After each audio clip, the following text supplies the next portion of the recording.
Don't chase big box stores.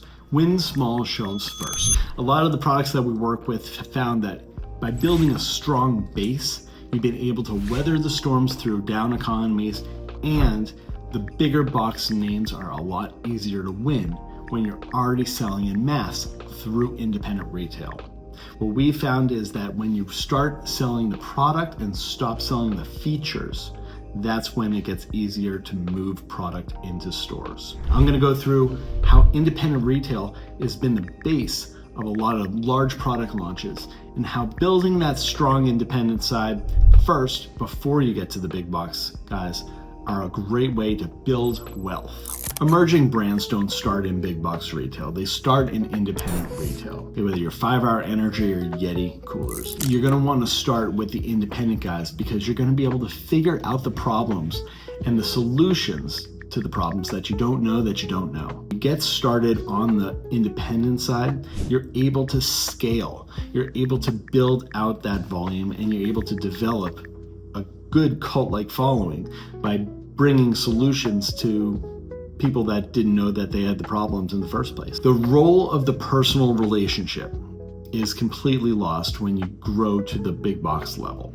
Growing in the smaller end is a way to understand your customer because you're gonna be working with those buyers. You're gonna be working with the independents and you're gonna be able to understand what's selling, where it's selling, why it's selling off the shelf, what the margins are, where in the store it's gonna be best merchandised, where in the store you're gonna be the best perceived value. Because if you're selling a skewer, if you're not selling it by the grill and you're selling it in the utensil aisle, how are you gonna know where it's gonna be best perceived? The value is where the customer is, where they are looking to solve the problem and they are able to grab that as an impulse item. That's where you're gonna be making your money.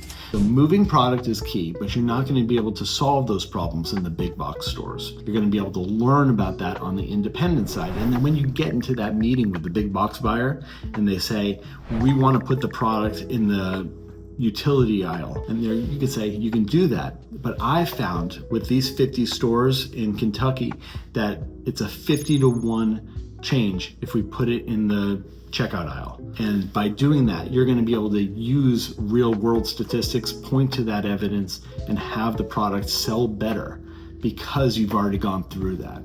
You can't do that when you're launching in big box retail first. The best part about independence is that there's higher margin.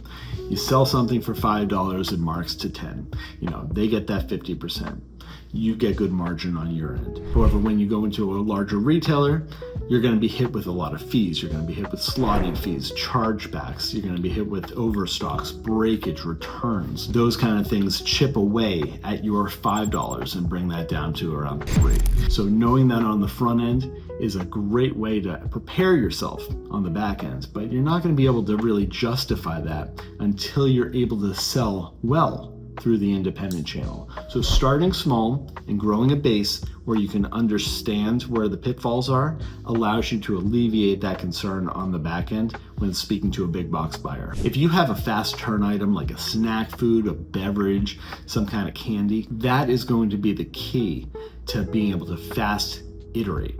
You want to be able to find new solutions to your product.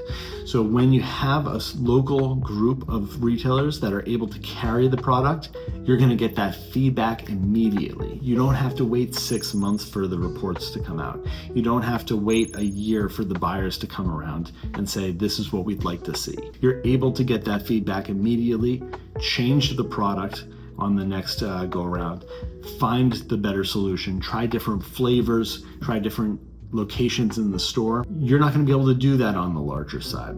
So using smaller retailers as a test bed for new product is a great way to grow. It's a great way to find what works, what doesn't work, and where the best results lie. One huge aspect to selling locally is that you're going to have the same clients over and over that visit that store. If you're working through the convenience store channel, you might have the same people every single day that visit the store.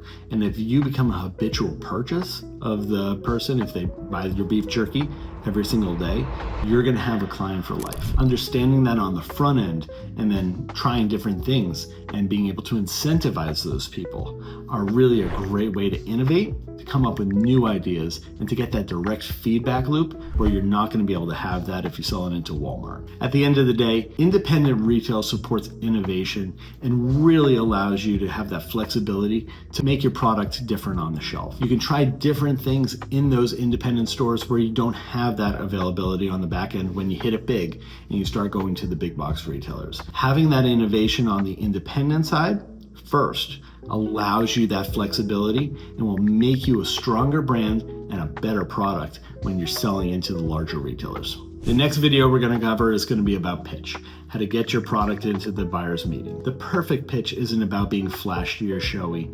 It's about having a strategic plan to make your product move off the shelf. I'm going to cover all those different areas to hit, what you're going to be able to convince people of, and where the pitfalls are, where a lot of the buyers lay their traps as far as the margins, the minimums, the fees, and all the chargebacks on the back end. So please join me for that one. If you learned something from this video, I would appreciate your like and subscribe on the video.